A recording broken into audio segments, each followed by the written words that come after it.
नमस्कार।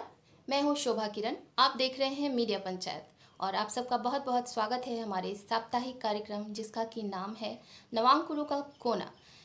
इसके अंतर्गत मैं आपको मिलवाती हूं हर हफ्ते किसी न किसी कवि से, लेखक से, और जानते हैं हम सब मिलकर उनके जीवन से जुड़ी, उनकी साहित्यिक लेखन क्षेत्र से जुड़ी हुई बहुत सारी रोचक बातें उन्हीं से। तो इसी कड़ी में मैं आज आपसे मिलवाने के लिए लेकर आई हूँ रांची झारखंड से अनामिका जूही जी, सीमा पासवान जी को। थोड़ी सी मैं जानकारी दे दूँ इनके बारे में। वो एक सोशल वर्कर हैं, वो एक बिजनेस वुमन है, वो एक गृहिणी, बहुत अच्छी गृहिणी हैं, बहुत ही सौम्य स्वभाव है उनका, बहुत ही अच्छा लिखती हैं। तो और भी बहुत सारी बातें हम उनसे जानेंगे सवालों के ज़रिए। तो अनामिका जी, सबसे पहले तो मैं आपका बहुत बहुत स्वागत करती हूँ हमारे इस कार्यक्रम में। और पहला सवाल मैं आपसे ये करूँगी कि लेखन की शुरुआत जो हुई वो कब हुई, प्रेरणा कब और किससे मिली, या यूँ कह लें कि सभी की ज़िंदगी में कोई ना कोई प्रेरणा स्रोत बनकर आता है। तो आपकी ज़िंदगी में वो कौन रहा जिसने आपको लिखने की प्रेरणा दी? ये जो सारी बातें हैं थोड़ी सी विस्तार से हमारे दर्शकों को बताइए। प्रेरणा दर्पण के मंच को सादर नमन है। और मंच की अध्यक्षा कीर्ति काले जी और उपाध्यक्ष श्री ओम प्रकाश कल्याणी जी और महासचिव श्री हरि प्रकाश पांडे जी को मैं नमन करती हूँ। और नमन के साथ उन्हें मैं आप लोगों को धन्यवाद भी देना चाहूँगी, आभार भी व्यक्त करूँगी जिन्होंने मुझे भी इस प्रेरणा दर्पण के मंच पे आमंत्रित किया। और शोभा किरण जी, आपको भी बहुत धन्यवाद। और मैं कहना चाहूँगी, हाँ शोभा किरण जी, आपने पूछा मैंने लिखने की शुरुआत कहाँ से की, तो मैं बता दूँ कि लिखना एक दिन का तो मतलब आप एक दिन में लिखना नहीं सीख सकते। अगर आपके अंदर भाव होंगे तभी आप लिख पाएंगे, वरना नहीं लिख पाएंगे। तो मुझे ये शौक़ बचपन से ही था कि पहले मैं बहुत गज़लें, मुशायरा और कव्वालियाँ सुना करती थी अपने पापा के साथ। तो और वो बहुत सारे कार्यक्रम में जाते थे तो उनके साथ मैं चली जाया करती थी ऐसे प्रोग्रामों में। और सुनते सुनते मुझे सुनना अच्छा लगता था पहले, फिर सुनते सुनते कब ये आदत लिखने में बदल गई मुझे पता ही नहीं चला। इसी बीच हमारी बहन की शादी पद्मश्री अवॉर्डेड बिल्लट पासवान विहंगम जी के यहाँ लगी। तो वो उन्हें साहित्य के क्षेत्र में बहुत सारे अवार्ड मिले हुए थे, पद्मश्री भी मिला उन्हें। तो उन्होंने उनकी एक बुक थी वृत्त व्यास, तो जो मेरे पापा को उन्होंने गिफ्ट की थी। तो वो बुक को मैं धीरे धीरे पढ़ती तो मुझे बहुत अच्छा लगता और मैं सोचती कि काश मैं भी ऐसा लिख पाती। तो अगर सच पूछे तो प्रेरणा उन्हीं से मिली मुझे। और फिर शादी हुई तो फिर थोड़ा गैप आ गया लिखने में। और पहले क्या था, हम डायरी में लिखा करते थे। आज क्या है, हम मोबाइल में अपने नोट पे लिखते हैं और हमारे पास वो सेव रहती है। अब पुरानी डायरियाँ मिलती मतलब अब है ही नहीं, ढूंढने से भी नहीं मिलेगी। और बहुत सारे मंच हैं आज, बहुत ऑप्शन है, तो लिखने में भी मज़ा आता है जब आपको लोग प्रोत्साहित करते हैं, प्रशस्ति पत्र मिलते हैं, अवार्ड मिलते हैं, तो अच्छा लगता है मुझे। तो फिर बस ऐसे ही लिखते लिखते आज आपके मंच पे आ गई हूँ। बिल्कुल सही कहा अनामिका जी आपने। लेखक अपने भाव लिखते हैं, अपनी भावनाएं लिखते हैं और अच्छा लेखन वही कर पाते हैं, मुझे ऐसा लगता है, जो बहुत सुनते हैं, लोगों को पढ़ते हैं। तो आपने बड़ी ही प्यारी बात कही। अगला सवाल मैं आपसे ये करना चाहूँगी कि विषय बहुत सारे होते हैं लिखने के लिए, जैसे कि कोई प्रेम पर बहुत ज़्यादा लिखता है, कोई स्त्री पर लिखना पसंद करता है, कोई प्रकृति पर लिखना पसंद करता है, कोई ओज की कविताएं लिखता है, देशभक्ति पर लिखता है। तो आपको किन विषयों पर लिखना पसंद है, किस पर ज़्यादा लिखती हैं? और साथ ही साथ हमारे दर्शकों को ये भी बताइएगा कि जो एकल संग्रह है या काव्य संग्रह है वो आपकी आई हैं या आने वाली हैं, तो इसकी थोड़ी सी जानकारी हमें दीजिए।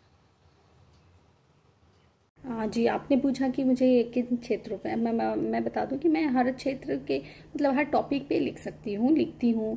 जैसे आपने पूछा प्रेम, स्त्री, प्रकृति, देशभक्ति, सभी पे लिखती हूँ। और मन से जो भी लिखती हूँ बहुत मन से लिखती हूँ। और ज़्यादा स्वतंत्र में मेरे जो भाव हैं ज़्यादा उभर के आते हैं, तो मैं ज़्यादा स्वतंत्र लिखना पसंद करती हूँ। तो मैं आपको अपनी एक स्त्री पे ही, माँ बेटी पे एक कविता सुना देती हूँ। माँ माँ जब कानों पड़ती ये मधुर आवाज़, माँ माँ जब कानों पड़ती ये मधुर आवाज़, मन व्याकुल हो जाए देख के हालात, ममता बाहों में भर के पूछती कई सवाल, ममता बाहों में भर के पूछती कई सवाल, किसी अजनबी से तो नहीं हुए मुलाकात, माँ हूँ, राज जिंदगी बताती हूँ, जीवन का सबक तुम्हें बतलाती हूँ। अच्छे कुछ हैवानों से परिचय तुम्हें कराती हूँ, गंदे बुरे नजरों से बचना तुम्हें सिखाती हूँ। आस्तीन में होते हैं कुछ सांप, लगते श्राप, मासूम बचपन निगल जाते हैं बन के हैवान। निशाना कोई रह जाए उनके गुनाहों का जैसे, बचपन तेरा अभिशापित स्पर्श से बचाऊं कैसे। एक माँ की चिंता को बताऊं कैसे, तुझे हर बुरे नज़रों से बचाऊं कैसे। ये है मेरी एक कविता जो आपको मैंने सुनाया कि मैं ज़्यादा बेटियों पे, स्त्रियों पे, महिला हूँ तो शायद इस वजह से ज़्यादा उसी पे लिखती हूँ। अनामिका जी हर विषय पर लिखना पसंद करती हैं और लिखती हैं। हमारी शुभकामनाएं आपके साथ हैं अनामिका जी, आप यूँ ही लिखती रहें।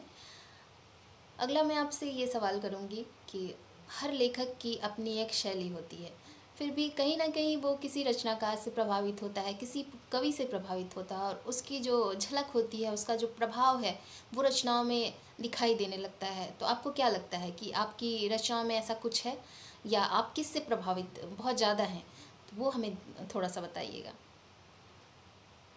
हाँ जी, मैं आपकी इस बात से बहुत सहमत हूँ कि हर किसी की अपनी एक शैली होती है लिखने की और हर कोई अपने मतलब शैली में ही लिखता है। आज जैसे मैं बहुत सारे मंचों से जुड़ी हूँ, बहुत से ऐसे मतलब कवि हैं जिनकी शैली इतनी अच्छी है और खैर लेखनी की तो विधाएं बहुत हैं कविताओं की, तो उतने हर कोई हर विधा तो नहीं जान सकता, लेकिन मैं देखती हूँ कि कोई कोई लोग जो एकदम नए हैं वो भी इतने अच्छे लिखते हैं कि मन करता है उन्हें बार बार पढूं, बार बार पढ़ने का मन करता है। और जैसे अगर आप पूछेंगे मैं बहुत प्रभावित हूँ किस कवि से, तो मैं कुमार विश्वास जी का नाम लेना चाहूँगी, क्योंकि उनकी कविताएं वाकई सुनने में मुझे बहुत अच्छी लगती है और मन करता है कि बार बार सुनूं, बार बार सुनूं। खैर और मैं जो लिखती हूँ वो मैं भी अपनी शैली में लिखती हूँ और बहुत ज़्यादा अगर किसी को चाहूँगी कि कॉपी करूँ, मैं सीखना ज़रूर चाहती हूँ हर किसी से कि कुछ ना कुछ सीखूँ, लेकिन जब किसी और की शैली को थोड़ा लिखने की भी कोशिश करूँगी ना तो फिर मैं अपनी शैली में आ जाती हूँ। तो ये भी एक गुण है इंसान का और मेरा ये मानना है कि हर किसी के पास हर चीज़ नहीं होती, किसी के पास कुछ और होगी कि मेरे पास कुछ और है, तो लिखने में मैं बोल रही हूँ कुछ और है। तो सभी की अपनी अपनी शैली है, सभी के पास कुछ ना कुछ हैं और मैं इन्हीं में से एक अपनी 4 लाइन की पंक्तियाँ सुनाती हूँ आपको। मैं अक्सर पन्नों पे अपने जज्बात लिखती हूँ, हो इल्जाम या गुस्सा दोनों साथ लिखती हूँ, मगर बेखबर तुम क्यों इतने रहते हो, मगर बेखबर तुम क्यों इतने रहते हो, खबर नहीं तुम्हें क्या मैं तुम्ही को इश्क लिखती हूँ, खबर नहीं तुम्हें क्या मैं तुम्ही को इश्क लिखती हूँ। तो ये मेरी 4 लाइन की मैंने आपको सुनाई और ऐसे ही कुछ कुछ लिखती रहती हूँ, अच्छा लगता है मुझे। तो आप कुमार विश्वास से प्रेरित हैं? जी हाँ, बिल्कुल होना भी चाहिए, क्योंकि उनका व्यक्तित्व इतना आकर्षक है कि और जितनी वो प्रेजेंटेशन उनकी कविताओं की होती हो इतनी प्यारी और इतना अच्छा लिखते हैं कि हर कोई उनसे प्रभावित होता है। अब मैं आपसे ये जानना चाहूँगी कि एक औरत के लिए जो पारिवारिक जिम्मेदारियाँ होती है वो प्रायोरिटी होती है, उनको निभानी पड़ती हैं पहले, उसके बाद जो लेखन के लिए समय होता है वो थोड़ा कम मिल पाता है।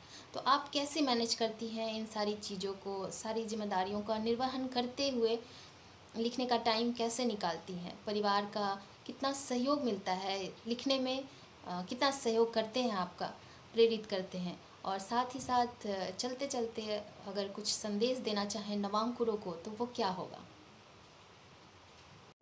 जी शोभा जी, आपका ये सवाल बहुत अच्छा है कि एक औरत के जीवन में समय का बड़ा महत्व है, पारिवारिक जिम्मेवारियां हैं और निभाना पड़ता है और उसमें हम अपने लिए समय, अपने शौक़ के लिए, अपने लिए इस लेखनी के लिए समय कैसे निकालते हैं।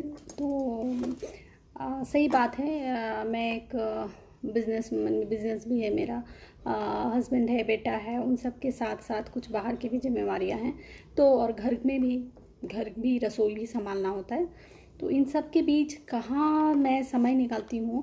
तो मुझे लगता है अगर आपको किसी चीज़ की शौक़ है, बहुत बहुत ज़्यादा शौक़ है, तो आपको समय तो निकालना पड़ेगा, नहीं निकल ही जाता है। मैं तो बोलूँगी मैं समय निकाल लेती हूँ इन सब चीज़ों के लिए। कभी कभी होता है कि बहुत हड़बड़ाहट हो जाती है मुझे और लगता है क्या करूँ, पहले ये कर लूँ, पहले वो कर लूँ, लेकिन फिर जो प्रायोरिटी देती हूँ अपनी कविता को ही लास्टली, कि पहले मैं उसी काम को कर लूँ, फिर आगे कुछ और करूँगी। तो कहाँ जिम्मेवारियाँ तो चलती रहती है, उसके साथ साथ जो आपके अंदर टैलेंट है उस टैलेंट को भी बाहर निकालते रहना चाहिए। मतलब उसको बड़े निखार लाने के लिए हमेशा प्रैक्टिस भी करनी पड़ती है। तो लेकिन टाइम तो निकाल ही लेती हूँ और इसमें मेरे हस्बैंड और बेटा भी मुझे बहुत सपोर्ट करते हैं और या यूँ कहूँगी पूरी फैमिली सपोर्ट करती है। मेरे भाई बहन, मम्मी, सब लोग सपोर्ट करते हैं। तो हस्बैंड भी बोलते हैं कि ठीक है, चलो लिख लो, कर लो, फिर कोई कुछ और करना। तो मुझे भी अच्छा लगता है कि मेरी जो लिखने में रुचि है उसे ये लोग समझते हैं और मुझे टाइम देते हैं कि मैं लिखूं, अच्छे से लिखूं। और मैं तो सच में अगर मुझसे पूछा जाए तो लिखना मेरे लिए, कविताएं लिखना मेरे लिए एक मेडिसिन की तरह है कि मैं ना लिखूं तो मुझे अच्छा ही नहीं लगता, वो लिख लेती हूँ तो मुझे अच्छा लगता है। और आज के नए जो कवि हैं उनको मैं यही कहना चाहूँगी कि लिखिए, खूब लिखिए, मन से लिखिए, बहुत शौक़ से लिखिए, लेकिन मन में बोझ लेके ना लिखिए कि मैं मतलब उनकी तरह नहीं लिख पाया, मैं इनकी तरह नहीं लिख पाया, ये सोच के नहीं लिखिए। सबकी अपनी, किरण जी ने पूछा था ना पहले कि सबकी अपनी शैली होती है, तो आपकी भी अपनी शैली है, लिखिए, मन में बोझ लेके ना लिखिए। और कभी ख्वाहिश तो सबकी है कि मुझे मंच मिले, बड़ा मंच मिले, एक बहुत अच्छी जगह मिले, लेकिन अगर मिल गई तो बहुत अच्छी बात है। मेहनत तो मैं भी कर रही हूँ, आप लोग भी करिए और मेहनत का फल भी मिलता है। और मैं यही कहना चाहूँगी कि निराश ना हो, कभी भी निराश कभी ना होना, कभी भी नहीं होना चाहिए। जो है जैसे हैं आप लिख रहे हैं तो और लोगों के माने आपकी जो लेखनी है लोगों के नज़र में आनी चाहिए कि बहुत सारे मंचों पे लिखिए। कुछ आजकल बहुत सारे ऑप्शन हैं, कहीं भी आप छपवाने के लिए या फिर मंचों पे लिखेंगे, इतने सारे लोग कवि रहते हैं, सब देखते हैं, आपको गाइड भी करते हैं। तो मैं यही कहूँगी कि लिखिए, मन में बोझ लेके ना लिखिए और आपकी अपनी जो शैली है उसी को निखारिए। सीखना अच्छी बात है, हर किसी से सीखिए, लेकिन अपनी शैली में ही लिखिए तो बेहतर है। चलिए, धन्यवाद। तो ये थी दर्शकों अनामिका जूही जी। अनामिका जूही जी, आपको मेरी ओर से और हमारे दर्पण परिवार की ओर से ढेर सारी शुभकामनाएं आपके उज्जवल भविष्य के लिए। अपने परिवार की बात करूं तो सबसे प्रमुख हमारी जो अध्यक्षा महोदया हैं कीर्ति काले जी, हमारे संस्थापक और उपाध्यक्ष महोदय श्री ओम प्रकाश कल्याणी जी, हमारे संस्थापक और महासचिव श्री हरि प्रकाश पांडे जी को भी बहुत बहुत धन्यवाद और उन सब की तरफ से आपको ढेर सारी शुभकामनाएं। धूप में निकलो, घटाओं में नहा कर देखो, धूप में निकलो, घटाओं में नहा कर देखो, जिंदगी क्या है किताब को हटा कर देखो। पत्थरों में भी जुबां होती है, दिल होते हैं, पत्थरों में भी जुबां होती है, दिल होते हैं, अपने घर की दरो दीवार सजा कर देखो। तो किताब के अगले पन्ने पर किसी अगले हफ्ते किसी नवांकुर को लेकर मैं फिर हाजिर होंगी आप सबके सामने। आप सब हमारे साथ जुड़े, इसके लिए आप सबका बहुत बहुत धन्यवाद। तब तक के लिए मुझे दीजिए इजाज़त। हम फिर मिलेंगे अगले शुक्रवार रात 9 बजे नवांकुरों का कोना अपने कार्यक्रम में। बहुत बहुत धन्यवाद, नमस्कार, शुभ रात्रि। भगत चंद्रा हॉस्पिटल विश्व की सभी आधुनिक और बुनियादी सुविधाओं से परिपूर्ण एक world class multi specialty hospital, Mahavir enclave Palam डावडी रोड पर स्थित साउथ वेस्ट दिल्ली का एकमात्र मल्टी स्पेशलिटी हॉस्पिटल, जहां 24 घंटे आपकी सेवा में उपलब्ध हैं वेल क्वालिफाइड डॉक्टर्स और हेल्पिंग स्टाफ। डॉक्टर CM भगत द्वारा स्थापित भगत चंद्रा हॉस्पिटल आपकी सेहत का ख्याल रखना ही इसकी प्राथमिकता है, वो भी अफोर्डेबल।